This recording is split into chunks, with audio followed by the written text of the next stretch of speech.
Hello and you're welcome to our studios. Moses Calvin is my name, and here are the headlines coming from our Nigerian tabloids for today. We're going to start with the Vanguard newspaper.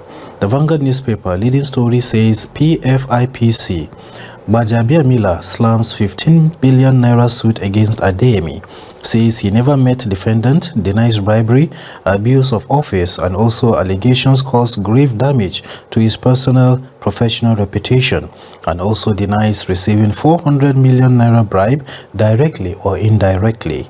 And also the down part of it says why Tinubu must overhaul football administration. This one is coming from experts and stakeholders. Top part of it says external reserves now 52 billion naira, net reserves exceed 40 billion naira, and also Oyo School rescue, what we went through in captivity. This one is coming from a rescued or rearrest student.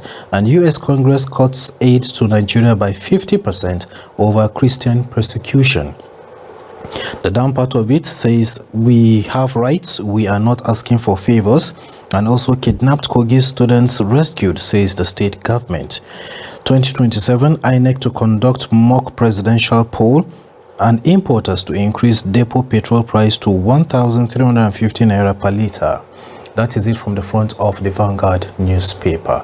Next is The Matrix. The Matrix newspaper has the leading story as economic hardship.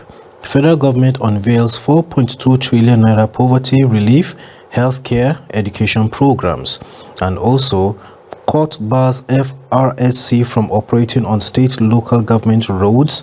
And the top part of it says inflation, CPPE warns rising food prices threaten cost of living.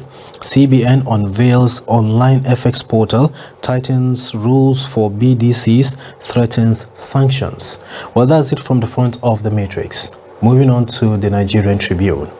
The Nigerian Tribune, the leading story, appeal court validates INEC timetable to 2027 elections, strikes down portions of Electoral Act as unconstitutional, and also new bill proposes 100,000 naira fine for traffic offences. Atiku, MBF, NANS, and others demand probe. She is like a daughter to me, I am mourning, says Umahi. And from the top part of it, CPPE worries over renewed acceleration in food inflation, and also 210 trillion missing funds claim false. It's being claimed as false. Balawunti tells Senate, says no money went missing under his stewardship. Foreign reserves now $52 billion, says the CBN governor. That's the much from the front of the Nigerian Tribune that we're going to take a look at this day. And then now moving on to the Punch newspaper.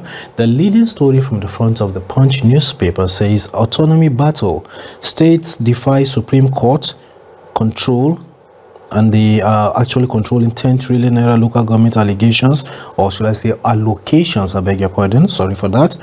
And also 2 years after Supreme Court judgment, states still control local government funds. Nolge Algon leaders are the ones saying that. And also local government autonomy stalls as joint account system survives in most states. Local government's FAAC allocation jumps 33% 2 years after Supreme Court verdict. Kogi rescues abducted principal, NECO official to students. Nurse's death, Omahi, police fight bid to stop autopsy. And also still from the top part of it, you can see another leading stories there saying 2027 elections, INEC unveils mock presidential poll plan. Tinubu approves Lagos-Ibadan Expressway reconstruction. That is it from the Punch newspaper. Now we'll take a look at the front of the Daily Monitor. The Daily Monitor, which is going to be our last newspaper for today that we're going to take a look at the headline, says Appeal Court validates INEC's 2027 election guidelines. Mary Habila's death, Omahi opens up, says I'm deeply pained. That is from the top part of the Daily Monitor.